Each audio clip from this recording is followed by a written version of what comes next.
राजस्थान में हाल ही में हुए लोकसभा और विधानसभा चुनावों में बड़े मुद्दे हावी रहे। भाजपा और कांग्रेस दोनों ही दलों ने चुनावों में राष्ट्रीय मुद्दों पर चुनाव लड़ा, लेकिन अब उपचुनाव में स्थानीय मुद्दे हावी होते हुए नजर आ रहे हैं। तो फिलहाल भाजपा जहां एक बार फिर पीएम मोदी और डबल इंजन सरकार को लेकर चुनावी मैदान में उतरने की तैयारी कर रही है, वहीं कांग्रेस इस बार प्रदेश की भाजपा सरकार के 10 महीने के कार्यकाल को लेकर चुनावी मैदान में ताल ठोकने जा रही है। तो उसी को लेकर आज हम चर्चा करने वाले हैं, बात करने वाले हैं। और आज का हमारा जो डिबेट का जो विषय है वो है उपचुनाव में स्थानीय मुद्दे या फिर नेशनल मुद्दे। बीजेपी से प्रवक्ता के रूप में हमारे साथी जुड़े हैं, साथ ही साथ मेरे साथ कांग्रेस पार्टी से सुमित जुड़े हैं बीजेपी से, और साथ ही साथ कांग्रेस पार्टी से मेरे साथ गोविंद पटेल जुड़े हैं। गोविंद, आपका बहुत बहुत स्वागत है पंजाब केसरी। नमस्कार। सुमित जी, आज का जो मुद्दा हमारा है उपचुनाव में किन मुद्दों पर लेकर, किन मुद्दों को साथ लेकर बीजेपी कांग्रेस चलने वाली है, तो उपचुनाव में मुद्दा नेशनल या स्थानीय, उसी को लेकर बात करें। तो आपका ओपनिंग नोट एक बार दे दीजिए, क्या कुछ कहेंगे इसको लेकर। देखिए, मैं सबसे पहले ये कहूंगा कि कभी भी जो भी चुनाव होते हैं, स्थानीय मुद्दे भी होते हैं और वास्तव में नेशनल मुद्दे भी होते हैं। जैसा कि बिल्कुल आप प्रभाव की बात करें अगर, तो जैसा भी जम्मू कश्मीर में चुनाव हुए थे और सरकार वहां बदली, जैसा आपने देखा कि वहां जो कांग्रेस गठबंधन की सरकार आई है, उमर अब्दुल्ला जी की सरकार आई, सरकार बदलने के बाद कैसे परिणाम है आप देखिए। तो ये परिवर्तन जो दिखाता है जम्मू कश्मीर का, वो निश्चित ही पूरे देश की जनता पर इसका प्रभाव पड़ता है। और मैं मानता हूं और वास्तव में जनता की भी इस बात को स्वीकार करती है कि जब मान लो कि आज हरियाणा में जो भारतीय जनता पार्टी की विजय हुई है, उसका निश्चित रूप से प्रभाव इन 7 सीटों पर पड़ने वाला है। आप राजनीतिक दृष्टिकोण से, मैं तो एक भारतीय जनता पार्टी का प्रवक्ता हूं, वास्तव में निश्चित रूप से कहूंगा कि क्योंकि हमारे लिए तो दोनों पॉजिटिव तरीके से है, सकारात्मक है। क्योंकि आज लोकल सरकार की बात करें, विधानसभा स्तर की बात करें, राजस्थान के स्तर की बात करें, तो भारतीय जनता पार्टी की सत्ता है। और केंद्र की बात करें तो केंद्र में भारतीय जनता पार्टी की सत्ता है। और निश्चित मुद्दों की बात करते हैं, जैसा कि हमने कहा था महिलाओं को 450 रुपए में सिलेंडर देंगे। अब इस मुद्दे को आप स्थानीय मानेंगे कि नेशनल मुद्दा मानेंगे? आप देखिए कि हमने किसान सम्मान निधि के लिए बिल्कुल कहा था कि जो 6,000 से 8,000 रुपए करेंगे, तो वो कर दी। अब पेपर लीक की बात करी थी, तो वो लोकल मुद्दा संपूर्ण राजस्थान का है, वो युवाओं का है। तो पेपर लीक पर जो शिकंजा कसा जा रहा है, तो इन सभी प्रकार के तमाम मुद्दों को देखते रहे, मैं समझता हूँ निश्चित रूप से प्रभाव नेशनल जो राष्ट्रीय मुद्दे हैं उनको भी लेकर के प्रभाव पड़ता है और लोकल मुद्दों को भी लेकर के पड़ता है। जी लेकिन हमारी गोविंद। मानसिकता, हमारा लक्ष्य जो है वो ठीक मैं होना एक चाहिए। बार इनको पेपर लीक के मुद्दे में इनको रोकना चाहूंगा। जी पेपर लीक को लेकर इन्होंने हमारे पूर्व शिक्षा मंत्री और कांग्रेस के प्रदेश अध्यक्ष गोविंद सिंह डोटासरा जी के यहाँ इन्होंने ईडी भेजी थी। ईडी ने जांच की, कुछ नहीं मिला। तो ये पेपर लीक को लेकर एक माहौल बनाने की कोशिश कर रहे हैं। बाकी ये मुद्दा कोई मुद्दा नहीं है, क्योंकि इनको कांग्रेस के नेताओं पर आरोप लगाना था। इसलिए ये लोग इस तरह की एक पूरे घटनाक्रम को एक हवा देने का काम कर रहे हैं।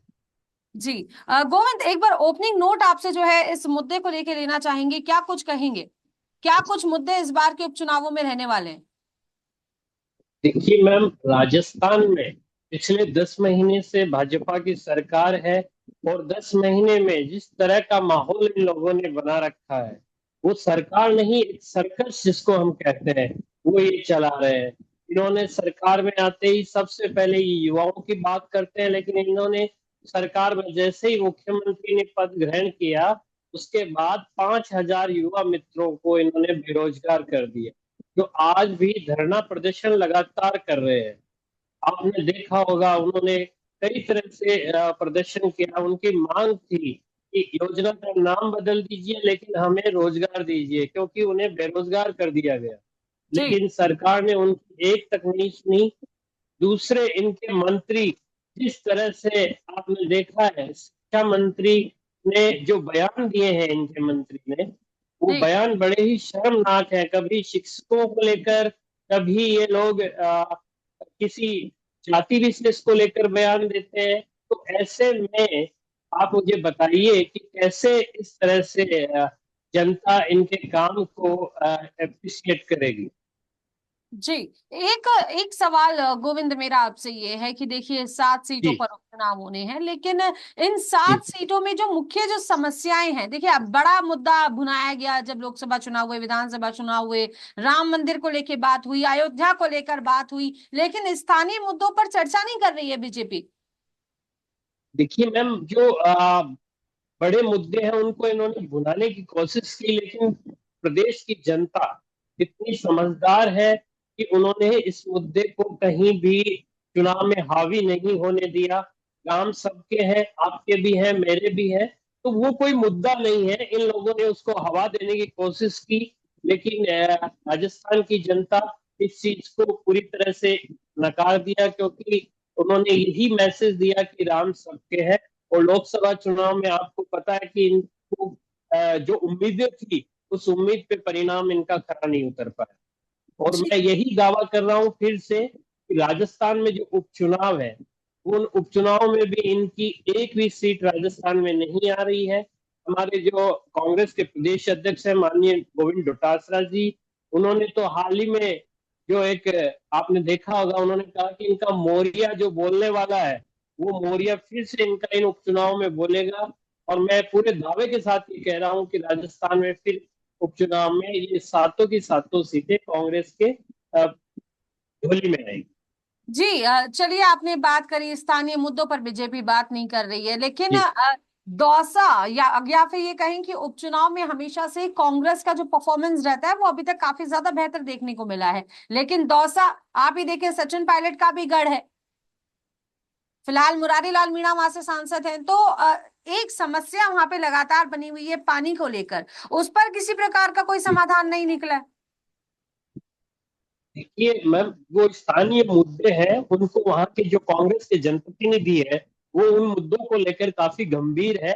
ऐसी बात नहीं है कि ये कोई समस्या है, क्योंकि जो मुद्दे पिछले कई दिनों से लगातार लंबे अरसे से चले आ रहे हैं, उनको सुधार में समय लगता है। बाकी कांग्रेस ने अच्छा काम किया, पूर्ववर्ती कांग्रेस सरकार ने अच्छा काम किया है। और रही बात पायलट साहब की, मुरारी जी की, तो वो भी हमारे सम्मानीय कांग्रेस के नेता हैं। तो उसमें कोई दो राय नहीं है कहीं भी कि मुद्दों को लेकर कांग्रेस बिल्कुल भी इन चीजों को नकार रही है। कांग्रेस बिल्कुल आम जनता के हितों की बात कर रही है, आम जनता के हितों को ध्यान में रख रही है। जी, लेकिन एक एक बात ये भी सामने आ रही है, चलिए ये तो पानी की समस्या की बात हो गई, अभी फिलहाल जी एक बड़ी समस्या जो प्रदेश में है वो रोजगार को लेकर है। तो बीजेपी सरकार पर लगातार कांग्रेस पार्टी निशाना साध रही है कि 10 महीने का कार्यकाल हो गया, अभी तक कुछ हुआ नहीं। लेकिन रोजगार की समस्या तो यथावत बनी हुई है, लंबे समय से बनी हुई है। लोग पलायन कर रहे हैं, डूंगरपुर से लोग गुजरात की तरफ पलायन कर रहे हैं। देखिए मैम, मैं अभी पहले भी बोल चुका हूँ, रोजगार की बात कर रहा हूँ मैं। भाजपा सरकार युवाओं की बात कर रही है, और युवाओं के साथ उन्होंने जैसे ही सत्ता में आई है, आते ही मैं कह रहा हूँ 5,000 युवा मित्रों को इन्होंने बेरोजगार किया है। जो धरने पे बैठे हैं उसमें 2-3 युवा मित्रों की मौत भी हुई है इस सदमे से। और परिवार, मतलब उनके परिवार के लालन पालन की स्थिति इतनी खराब हो गई है कि उनके पास रोजगार नहीं है। तो हम भी बात कर रहे हैं रोजगार की, हम बात कर रहे हैं सरकार से, हम उनके साथ खड़े थे, हमने मांग की उनको रोजगार दीजिए। हम रोजगार की बात कर रहे हैं। समस्या समस्या बनी हुई है, लेकिन समस्या को कम करने की बजाय भाजपा ने तो बढ़ाने का काम किया है। जी, तो ऐसे में कैसे रोजगार मिल पाएगा? तो अगर सपोज कीजिए कि अभी जिस तरीके से चुनावों में अगर बात करें, तो किन मुद्दों पर जो है कांग्रेस सरकार इस बार किन मुद्दों को लेकर मैदान में उतरने वाली है, मुख्य मुद्दे देखिए, क्या रहने वाले हैं? कांग्रेस का विजन साफ है। कांग्रेस ने हमेशा जनता की सेवा करने की धारणा मन में रखी है। और हमारी पूर्ववर्ती सरकार ने, जो राजस्थान में कांग्रेस की सरकार थी, उसने गरीबों के लिए, आपको सबको मालूम है, गरीबों के लिए अनेकों योजनाएं चालू की, आम जनता को लाभ दिया, हर चीज का लाभ दिया। लेकिन वर्तमान सरकार ने कुछ योजनाओं को बंद कर दिया, कुछ योजनाओं में कटौती कर दी। ऐसी परिस्थिति में हम लोग वही मुद्दे, हमारे पास जो मुद्दे यही है कि हम उन मुद्दों को लेकर जनता के बीच जाएंगे। हमारी पूर्ववर्ती सरकार ने जो योजनाएं लागू की, इन्होंने बंद की। हम जो मांग कर रहे हैं कि उन योजनाओं को सुचारू रूप से शुरू किया जाए, उनकी जो कांग्रेस ने कहा था कि भाई इनको और बढ़ाया जाएगा, उनको बढ़ाएं। पानी, बिजली, अब मैं ग्रामीण क्षेत्र से आता हूँ। ग्रामीण क्षेत्र की स्थिति ये है, जब से मुख्यमंत्री जी ने कमान संभाली है तब से ग्रामीण क्षेत्रों की हालत इतनी खराब है, रात को 5-5 6-6 घंटे बिजली कटौती रहती है। तो ये सब मुद्दे हैं, पानी का है, सड़क का, ये सब मुद्दे हैं, इनको लेकर हम जाएंगे। और सबसे बड़ा जो मुद्दा है वो इनके 10 महीने का रिपोर्ट कार्ड है। इन्होंने 10 महीने में जनता के लिए क्या किया, वो हम जनता को बताएंगे और इनसे सवाल पूछेंगे कि आप लोगों ने क्या किया। जी, लेकिन एक बड़े आरोप लग रहे हैं कांग्रेस पार्टी पे। बीजेपी अक्सर अब जो है निशाना साधने लगी है कि कांग्रेस पार्टी में तो अब गुट बन गए हैं। पहले अशोक गहलोत का एक गुट था, फिर सचिन पायलट का एक गुट आया, अब जो है इनके साथ साथ गोविंद सिंह डोटासरा का भी अब एक अलग ही गुट बन गया है। गुटबाजी बहुत हो रही देखिए है मैम, कांग्रेस पार्टी में। देखिए कोई गुटबाजी नहीं है। गोविंद डोटासरा राजस्थान प्रदेश कांग्रेस के अध्यक्ष हैं, वो कांग्रेस का राजस्थान में नेतृत्व कर रहे हैं। और अशोक गहलोत जी, सचिन पायलट जी हमारे सम्माननीय नेता है। तो ये तो भाजपा की एक बवंडर फैलाने की जो बात कहते हैं वो बात है, बाकी ऐसा कुछ नहीं है। वो हमारे लिए सम्माननीय नेता है। और गोविंद डोटासरा जी प्रदेश कांग्रेस के अध्यक्ष हैं, उनके नेतृत्व में हम काम कर रहे हैं। तो गुटबाजी जैसी कोई बात नहीं है। चलिए ठीक है। तो फिलहाल अभी जैसा कि बीजेपी बात कर रही है कि सलूम्बर सीट हुई और 84 जो सीट है उसको लेकर अगर बात चल रही है, तो बीजेपी बड़ी कॉन्फिडेंट है कि इन सीटों पर तो बीजेपी की जीत पक्की है। किस तरीके से देखते हैं? ये बीजेपी किस आधार पे ये कह रही है, मुझे तो अभी तक ये समझ में नहीं आ रहा है। क्योंकि आप जनता के बीच जाएंगे तो जनता आपसे सवाल पूछेगी कि आपने 10 महीने में हमारे लिए क्या किया।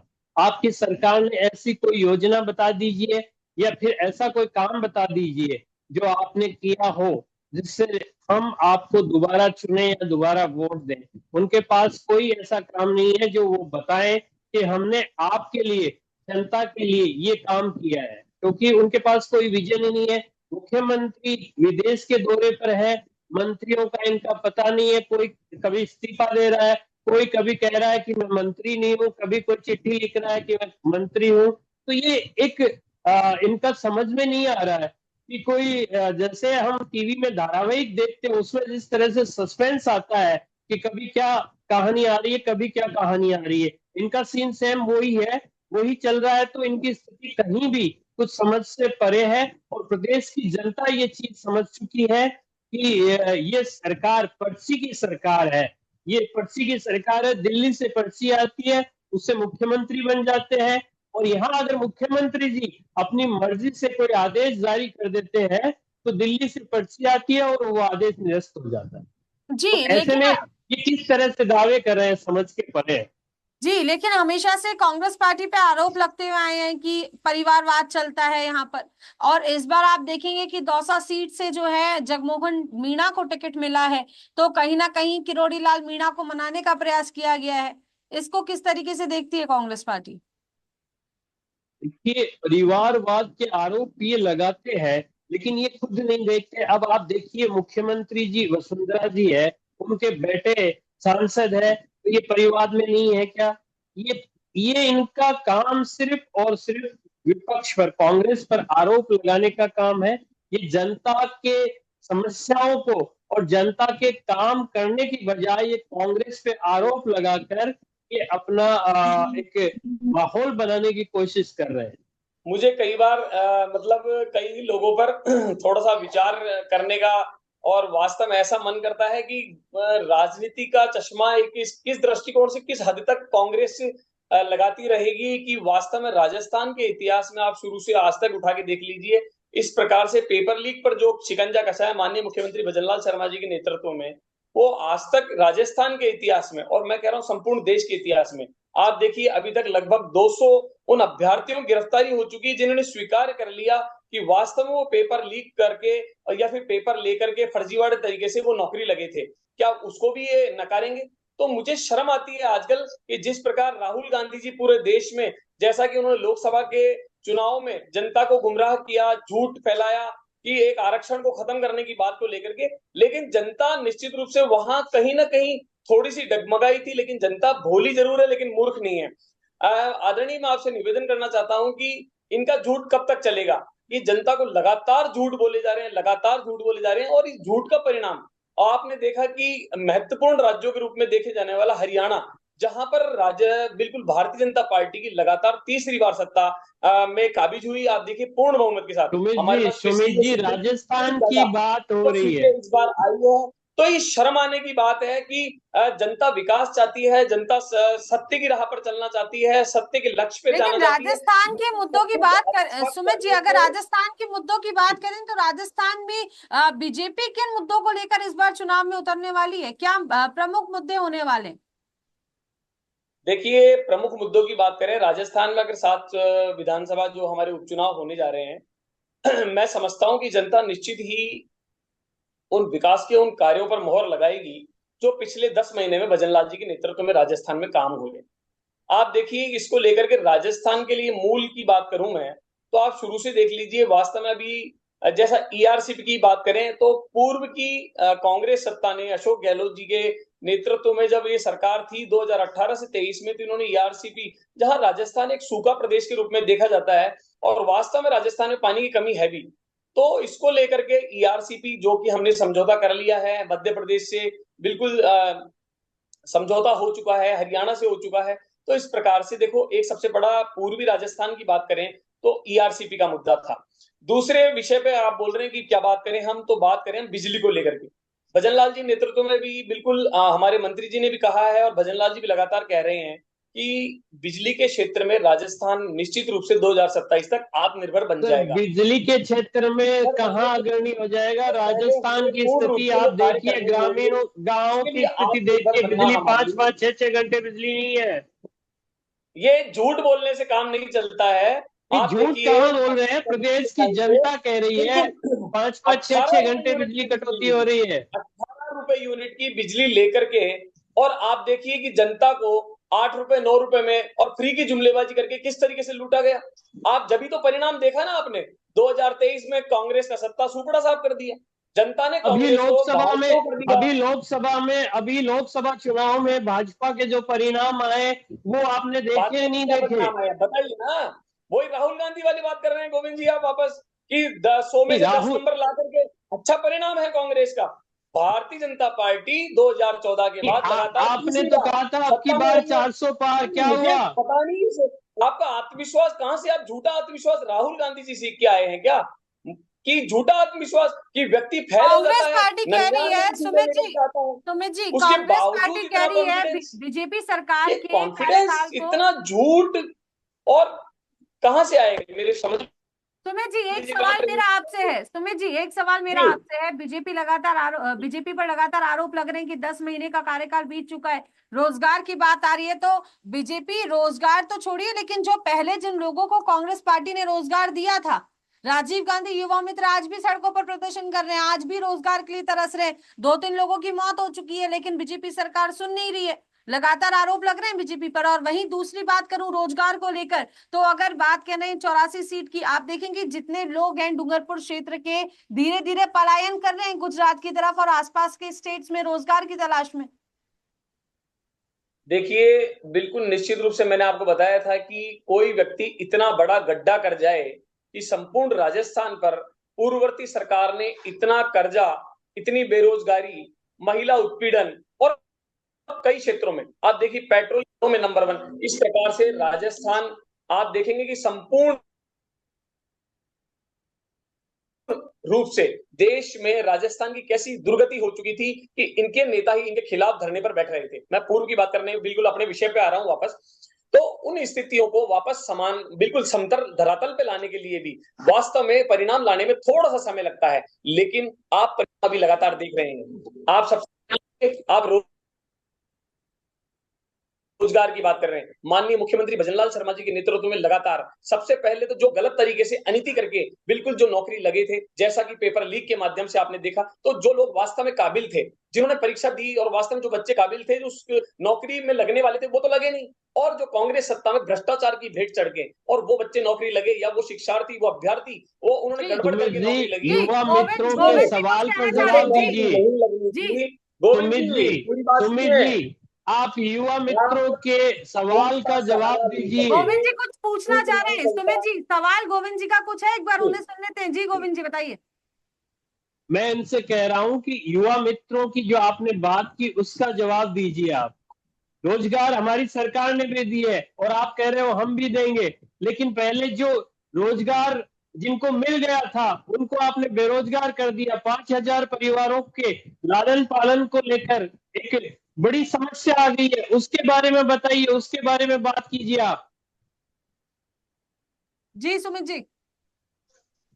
मैं वहीं तो आ रहा था। ये सोच रहे हैं कि वास्तव में मैं ये बोल रहा हूं कि जब सत्ता परिवर्तित हुई, अगर कांग्रेस सरकार वास्तव में रोजगार देने में अगर सफल होती तो कांग्रेस सत्ता बाहर नहीं जाती।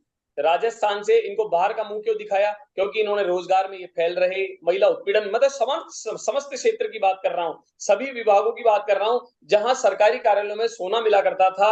आप देखिए किस प्रकार से। और रही बात रोजगार की, मैं आपको वादा कर रहा हूं, और निश्चित रूप से भजनलाल शर्मा जी ने भी बिल्कुल भारतीय जनता पार्टी के नेतृत्व में हर साल 1 लाख सरकारी नौकरियां और आत्मनिर्भर बनने की। अभी आपने देखा राइजिंग राजस्थान, जब निश्चित रूप से आप देखिए कोई भी चीज के लिए चलने के लिए डायरेक्ट परिणाम तो मिलेंगे नहीं। अब राइजिंग राजस्थान में 15 लाख करोड़ रुपए के एमओयू साइन हो चुके हैं, और विभिन्न राज्यों और विभिन्न देश के बड़ी कंपनियां राजस्थान के साथ बिल्कुल समझौता करने के लिए तैयार है। और समझौता जब होगा तो इंडस्ट्रियां कांग्रेस लगेगी, आरोप लगा रही इंडस्ट्रियां है लगेगी तो ईआरसीपी को रोजगार तो मिलेगा। लेकर कि ईआरसीपी का जो एमओयू साइन हुआ वो तो किसी ने देखा नहीं, बार बार आरोप लग रहे किसने? हैं बीजेपी पे। ये पर्ची की जी सरकार है, पर्ची की सरकार, ये पर्ची की नहीं, बात कर रहे हैं। गोविंद जी मध्य प्रदेश के साथ में हमारे मोहन यादव जी बिल्कुल, और बिल्कुल इसके लिए प्रूवेबल भी है, सारी चीजें हुई है बिल्कुल, और इस पर कार्य भी हो रहा है। और अभी माननीय प्रधानमंत्री नरेंद्र मोदी जी आ रहे हैं, लगातार कह रहे हैं। मैं बोल रहा हूं कोई भी काम पर सत्य की मोहर लगती है। लगातार तीसरी बार लोकसभा में आने के लिए,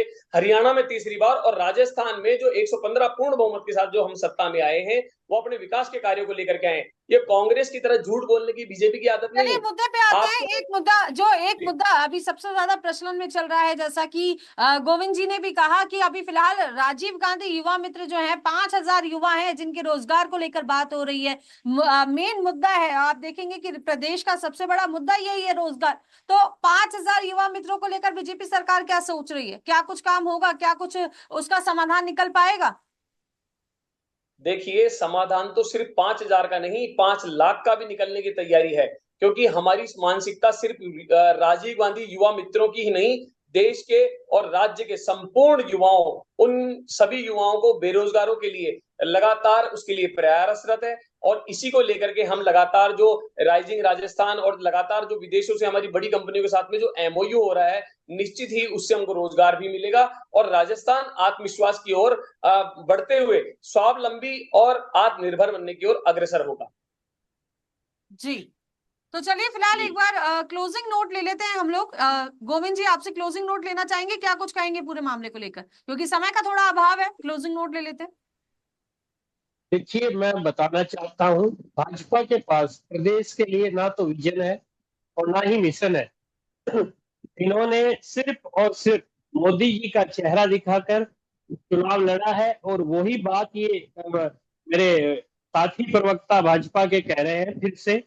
तो मुझे नहीं लगता कि इनके पास कोई ऐसी योजना है जिससे प्रदेश को लाभ मिलेगा या प्रदेश की जनता का हित होगा। इन्होंने तो सिर्फ एक ही रटा रटाया वही राग ये गा रहे हैं कि हम ऐसा करेंगे।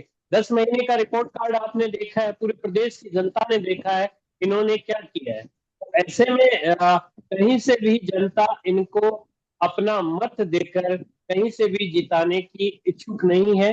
राजस्थान में उपचुनाव में कहीं भी कमल नहीं खिल रहा है। राजस्थान में कांग्रेस पार्टी के प्रत्याशी जीत कर आएंगे और भाजपा को जनता वोट की चोट करके जवाब दे।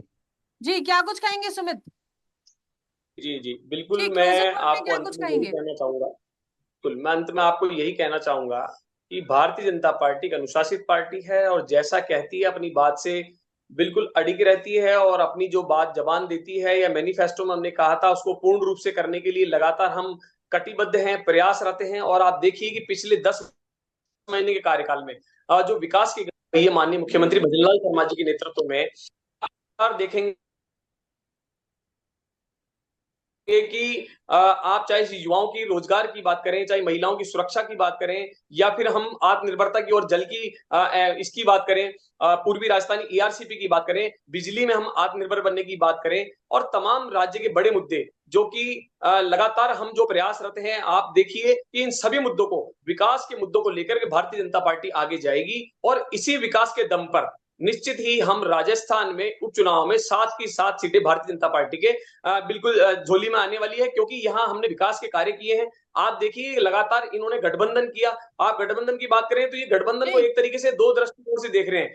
झूठे जुमलेबाजी करके इन्होंने, अभी इनका ये जो प्रोपेगेंडा था, जो स्टाइल था, वो फैल हो चुका है। वो इसका उदाहरण आप हरियाणा को देख सकते हैं, और जी लोकसभा में भी इन्होंने 99 का आंकड़ा पार नहीं कर पाए। लेकिन ये झूठा आत्मविश्वास जो ये लेकर के आते हैं, ये बड़ा वास्तव में इनका बड़ा अच्छा लगा कि झूठा आत्मविश्वास कहां से लेकर के आते हैं। लेकिन हम विकास के लिए कार्य कर रहे हैं, गोविंद जी। हम जी किसानों के लिए कार्य कर रहे हैं, हम महिलाओं के लिए कार्य कर रहे जी हैं, और इन विकास के कार्यों को लेकर के आगे बढ़ेंगे, और निश्चित रूप से राजस्थान में 7 की 7 सीटें, और हम निश्चित रूप से जी, विजयी बहुत होंगे। बहुत शुक्रिया सुमित आपका, बहुत बहुत शुक्रिया। बीजेपी से प्रवक्ता के रूप में सुमित श्रीमल हमारे साथ जुड़े थे, साथ ही कांग्रेस पार्टी से प्रवक्ता के रूप में गोविंद पटेल हमारे साथ जुड़े थे। आप दोनों का बहुत बहुत धन्यवाद पंजाब केसरी के साथ जुड़ने के लिए। तो फिलहाल देखिए, राजस्थान में चुनावी दौर है, एक बार फिर से उपचुनाव राजस्थान में होने वाले हैं, और इन उपचुनावों में भारतीय जनता पार्टी, कांग्रेस पार्टी किन मुद्दों को लेकर भुनाने वाली है और किन मुद्दों पर काम करने वाली है, ये तो आने वाला वक्त ही तय कर पाएगा। तो फिलहाल के लिए देखते रहिए पंजाब केसरी राजस्थान। नमस्कार।